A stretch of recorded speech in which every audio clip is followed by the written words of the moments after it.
Welcome back to the channel. Today we are taking an evidence-based look at the administration of Governor Peter Mbah and asking a simple but important question. How much of his bold promises has he actually delivered since assuming office in May 2023? Peter Mbah has launched an ambitious development agenda focused on infrastructure, education, healthcare, security, agriculture, technology, investment, and economic growth. His administration has attracted national attention for the speed and scale of its project. But large promises naturally invite scrutiny. In this documentary, we will examine the major commitments made before and after his inauguration and compare them with publicly available evidence from government records, independent reports, budget documents, project inspection, and credible news sources. Our goal is not to promote or criticize any political figure. Instead, we aim to provide balanced factual assessment that allows viewers to draw their own conclusion based on visual and verifiable information. So sit back, subscribe if you are new, and let's begin our journey into one of Nigeria's most closely watched state administrations.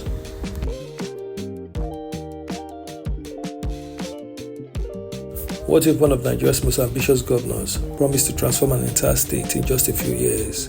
Would you believe it or dismiss it as another political speech? In 2023, Peter Mbah made some of the boldest promises ever heard in Enugu State. He spoke about growing the state's economy from just a few $1 billion to 30 billion, ending insecurity, building thousands of kilometers of road, transforming education through smart schools, modernizing healthcare, attracting massive investment, and creating hundreds of thousands of jobs. But here's the question everyone is asking: how much of these promises has actually become reality? Are the projects visible on the ground? Are the numbers supported by evidence? Are the people of Enugu seeing real change, or is it simply good political branding? Today, we are putting emotions aside and following the facts. We'll compare campaign promises with documented achievement, examine completed and ongoing projects, hear what supporters and critics have to say, and separate measurable progress from unfinished ambition.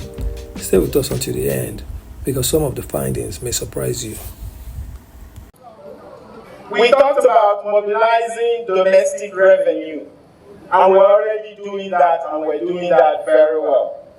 Based on what we have done in the last 4 months or so that we took office, we have been able to grow our internal revenue to over 200%.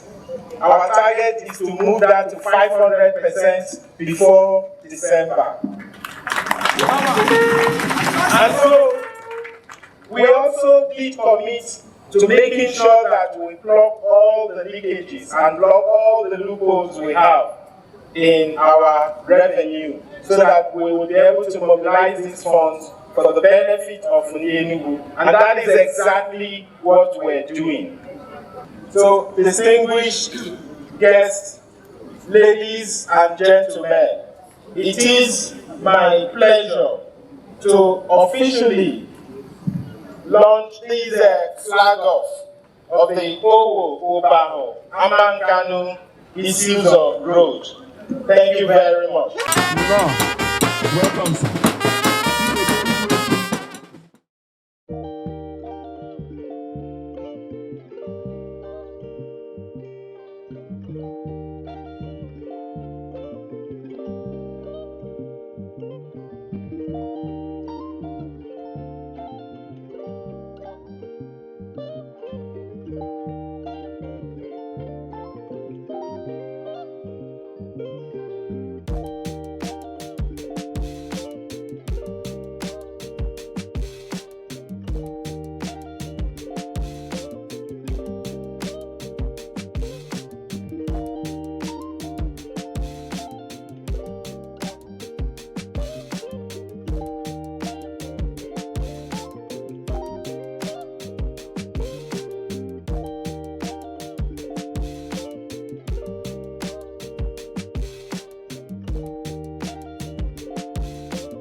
it's important for me to bring the activities we've had today into its proper context.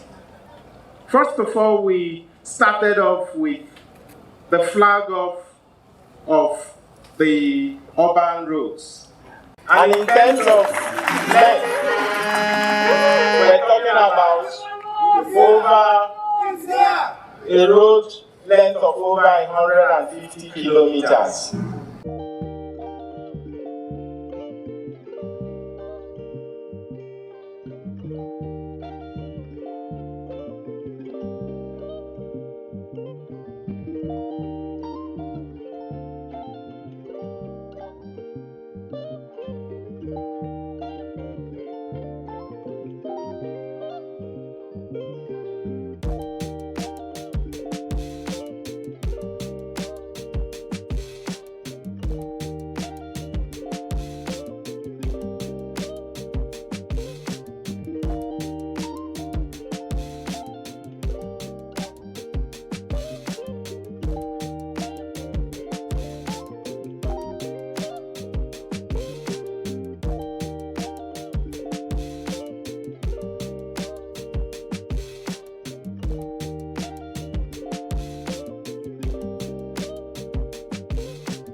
And we're here again, witnessing the construction of a dual carriageway that would again mark another route to the North Central market.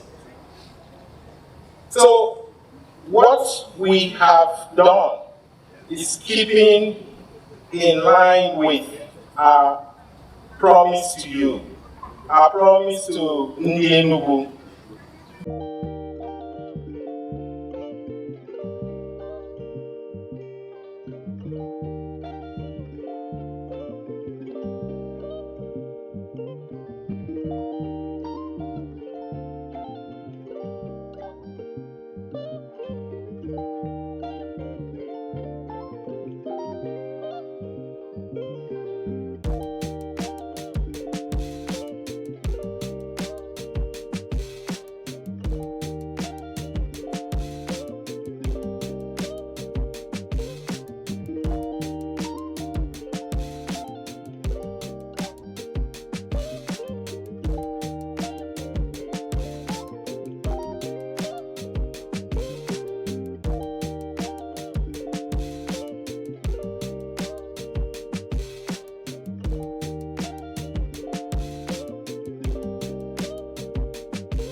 To you that we're going to regreen, we're going to rehabilitate, we're going to reconstruct our city roads, the Enugu roads, the urban roads.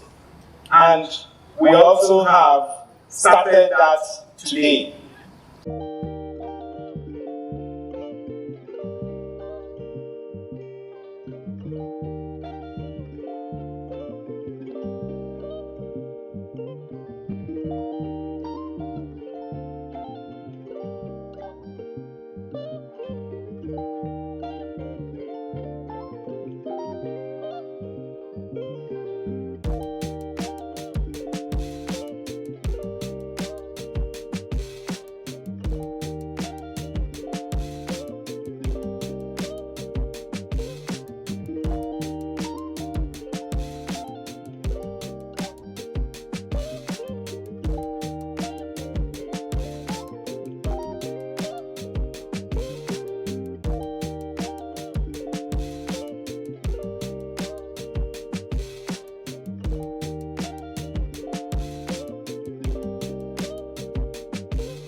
And recall also that we said we're going to unlock our rural economy.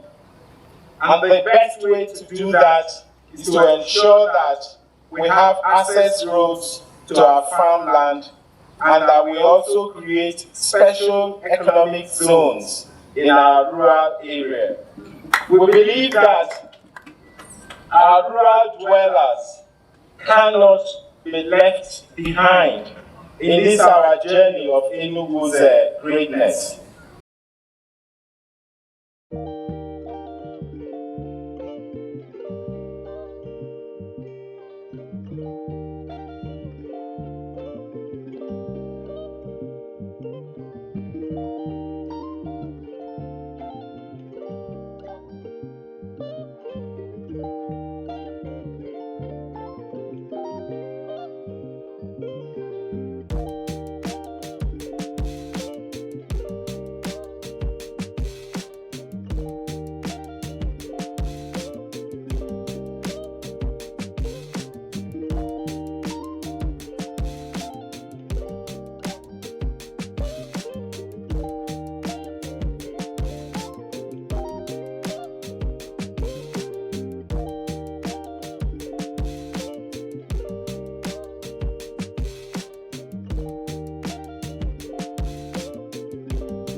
But also recall that we said we're going to disrupt the status quo and that we're going to deploy disruptive innovation and creative alternative financing model. Some people must have read recently in the news where it's all reported that Enugu State is taking a loan of 170 billion. But what they fail to understand is 170 billion is a drop in the ocean based on what we plan to spend. And the truth is that if they are actually imagining that this is going to constitute a clog to our cash flow, they are making a huge mistake. What they fail to recognize is our capacity to find creative alternative financing model. And because some of these models are proprietary, we don't have to disclose it to them. But the truth is that we would generate sufficient funds to be able to execute these projects. And it is because the financial institutions believe in our models, believe in our business plan, if you will, or the information memorandum that we submitted to them. It is because they believe in it. That's why they are all queuing, waiting to give us whatever funds we want, because they are confident that we're going to pay back without any worries.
We did say to you that we're going to give you a new city during our campaign.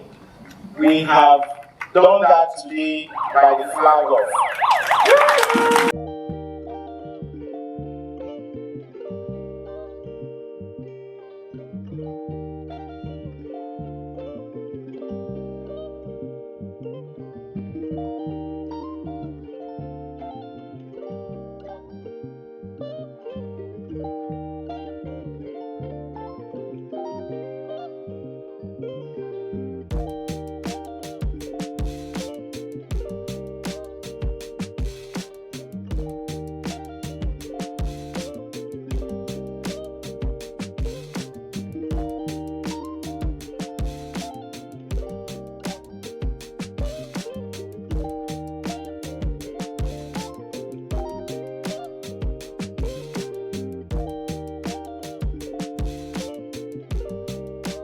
So this is again another promise we made that we're fulfilling today.